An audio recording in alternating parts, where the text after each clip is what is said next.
As the Story Grows, I'm Brian Patton. Today we welcome back to the podcast Joe Cotela, frontman for DED. The new DED record, Resent, is out next Friday, September 19th on UNFD Records. Joe talks about how the nu metal revival has grown and changed, the reasons for another delay between releases, the dual meaning behind Resent, and more. It was great getting to catch up with Joe.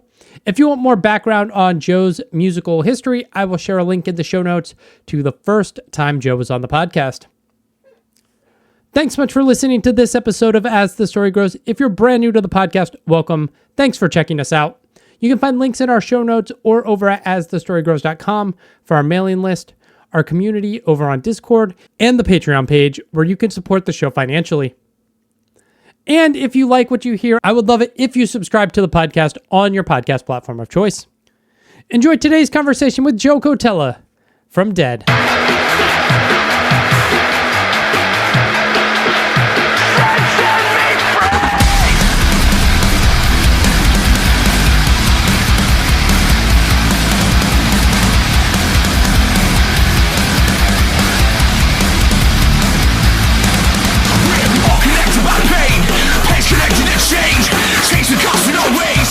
There's a fun story. I was finally able last night to sit down and listen to the new record, focus on it. I kept trying to throw it on the background yesterday, just making dinner, doing cleaning stuff. Every time I throw it on, my daughter would come around the corner. She'd be like, "He said the F word. You got to turn it off." Oh, yeah, and I was like, I gotta listen to the record. I'm interviewing the band tomorrow. She's like, "Are you talking to the singer?" And I was like, "Yeah." She goes, "I have a question. Why does he say so many bad words?" So, Joe, why do you say fuck so much?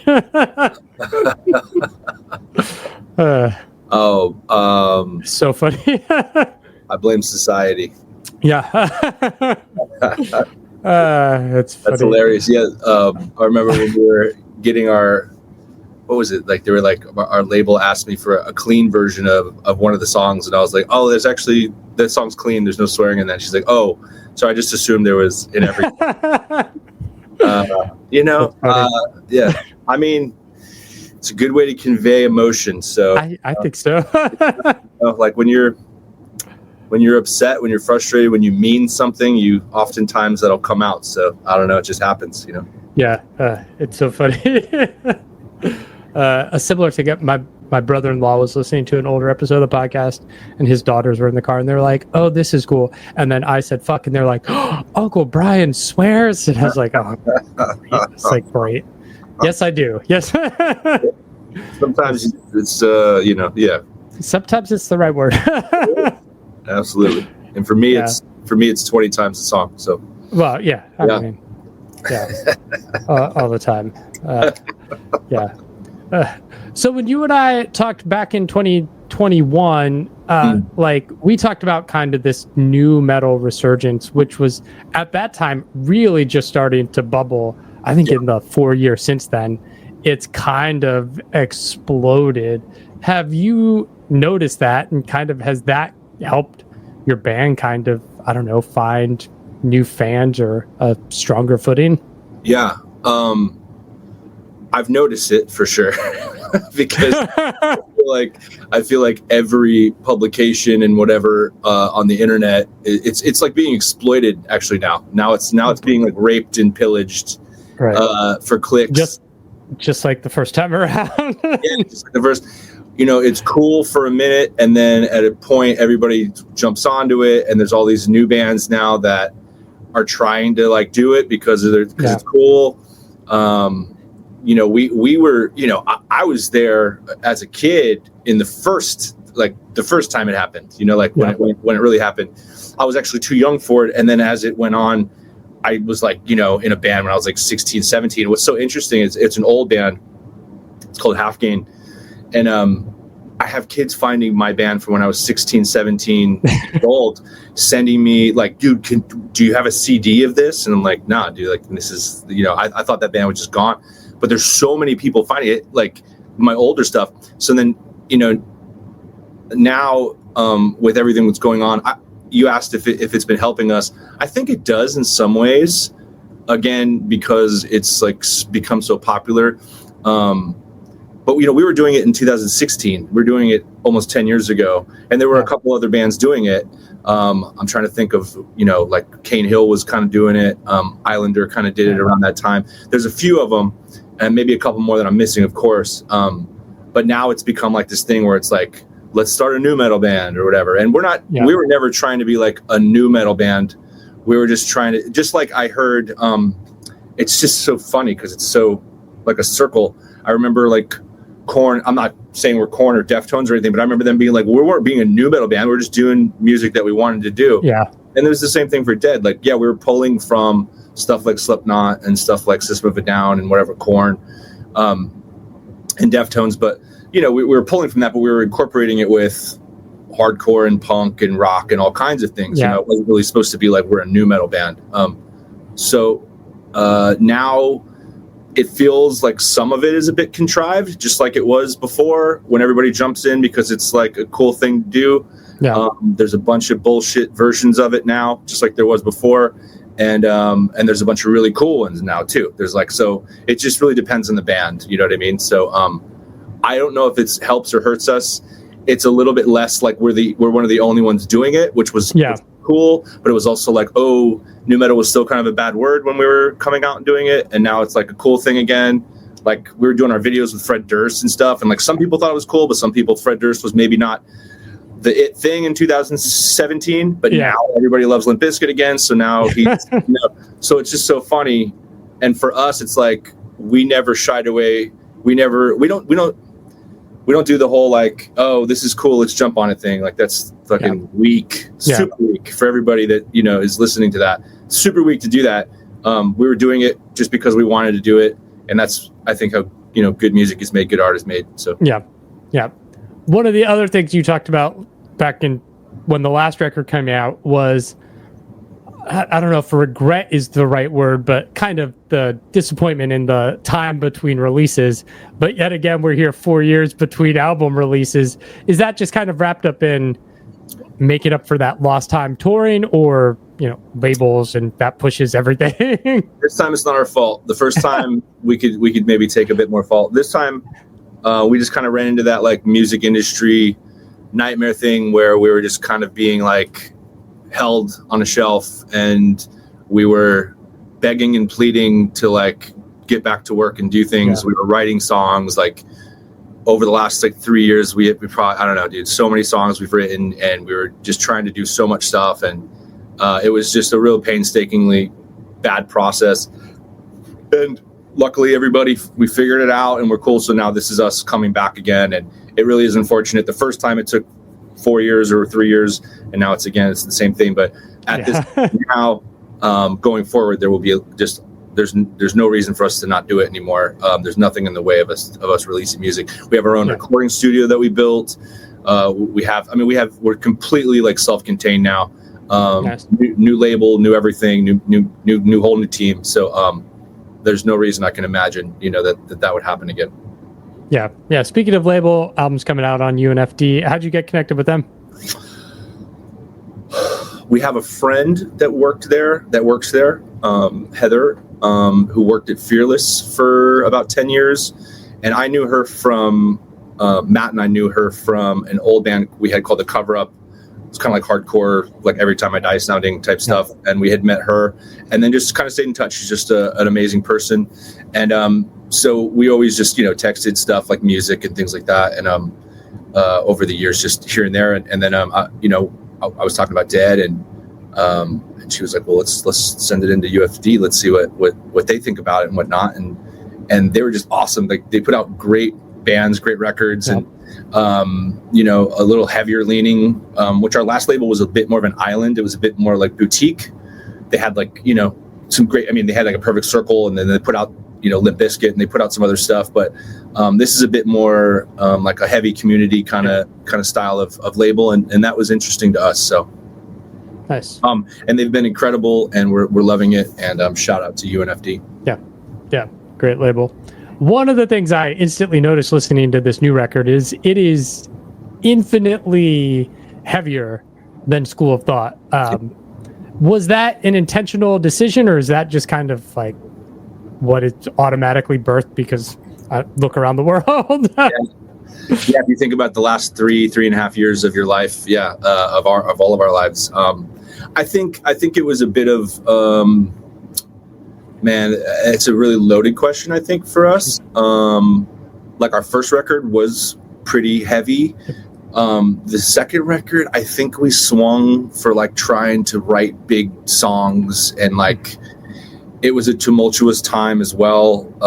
And I don't even want to go into all of it, just for, personal other people's stuff, not my own. But, it was where we were at that time. And then at this point, we were like, all right, let's get back to that first record where the idea was to just make music that makes us happy. No thought, like when we were doing that second record, we had a lot of success going on at the time. Things were going good with like the radio, and things were going good with everything was just going great. And so we were like, all right, let's take a swing and try to do this or whatever. And we even had a bunch of heavier songs that were ready for that record, and they just, for whatever reason, didn't get on there. We got into stuff with like writing songs with people, which we'd never done. And a lot of it, it was cool. It was a great time. I think we made some great music. Yeah. But this time around, we did it ourselves. We recorded it ourselves. It was mixed and mastered with Zach Jones and KJ.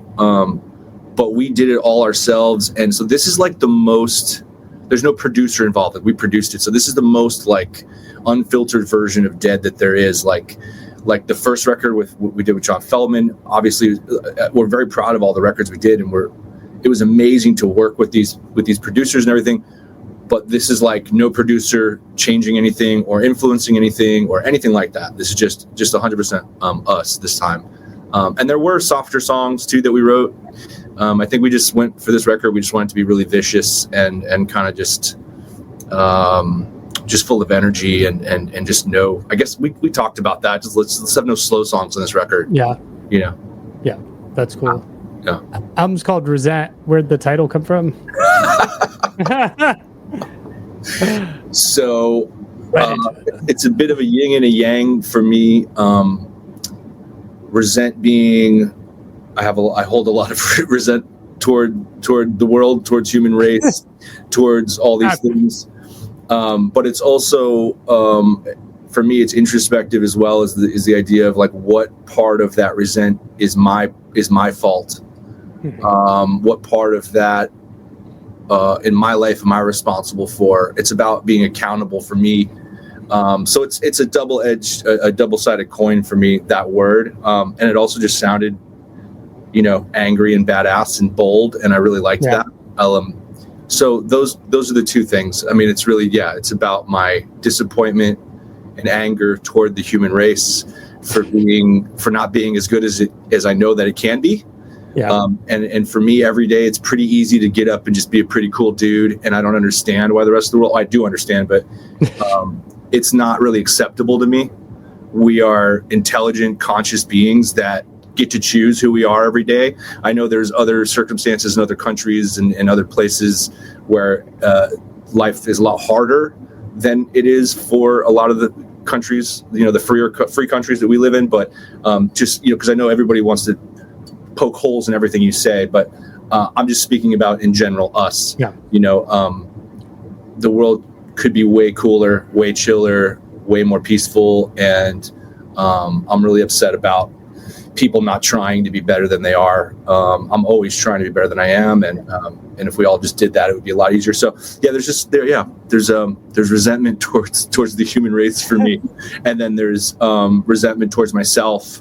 And a lot of that is in the lyrics, me talking about how I need to be a better version of myself and how I'm disappointed in other people not wanting to be better versions of themselves. Yeah.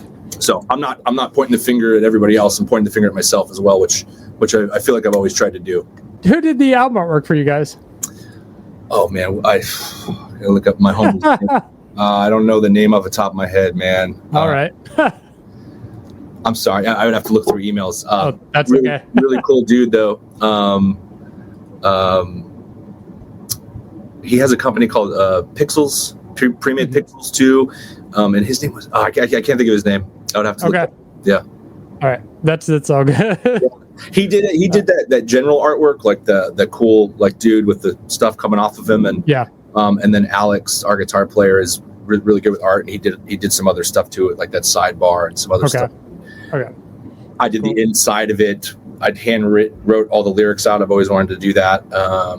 Kind of influenced by the Deftones Adrenaline album. They had that cool handwriting with the Xeroxy stuff. So we all kind of get our hands in different things and try to get creative. Nice. You got a bunch of features on this record, Chris, from Motionless. Like, what led you to reach out to the people who are on this record? Just like friends, or? Yeah, friends. First of all three of them are friends, but also friends that I love and respect their music. So I reached out to Chris, and I was like, hey, you want to, what about doing a song or whatever? I had done their song Slaughterhouse with them at Red Rocks. I had gone on stage and sung with them, and it was really fun to do a song, even though it was just live. It was really fun to jump into Brian's shoes and sing that song with them. Yeah. And then so it wasn't long after that. I guess that was 2 or 3 years ago.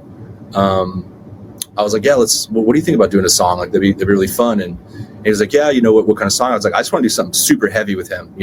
I wasn't thinking like, yo, let's use Chris to get, cloud on the radio or any of that kind of stuff. It was like, let's just do a banger heavy song similar to that one that they had done.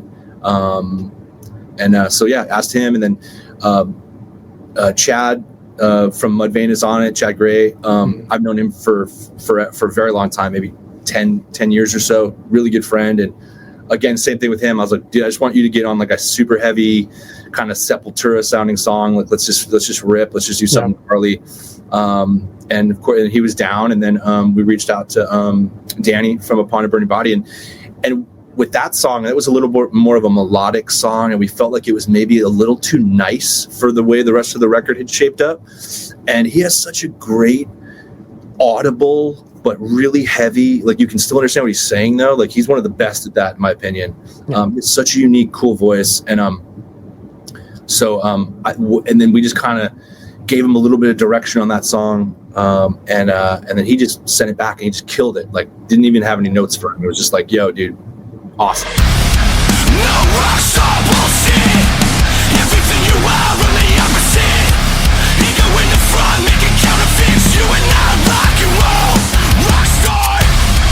No Rockstar bullshit. I don't give a fuck about the cool kids. You're waiting for the love. Album's out a month from today. You guys are hitting the road, I think, right before the record drops. What's your kind of plan? I don't know, the rest of this year, and then looking into next year. Is it just to try to hit the road, or is it and just strike while that iron is hot? It's to put out a bunch of really, really great viral videos and to have everybody love us for being huge on TikTok. Of course. No, it's right. I want to win the lottery. It's going to it's going to tour. We're going to go out with In This Moment, Dayseeker, the Funeral Portrait in the fall. The record comes out the day we play Louder Than Life, which is going to be sick. Then there's a bunch of stuff shaping up. That'll be it, I think, for this year. We just did a run with Attila and Butcher Babies and Dealer, and that was a sick run. And so we've been getting back into touring and reintroducing ourselves. Just we were away for a while, man. Yeah. It was weird. And then this tour, and then next year, I know we're on a bunch of the festivals, and there's a bunch of tours that we're talking about. So it just needs to get, kind of concrete before we can talk about that stuff. Yeah.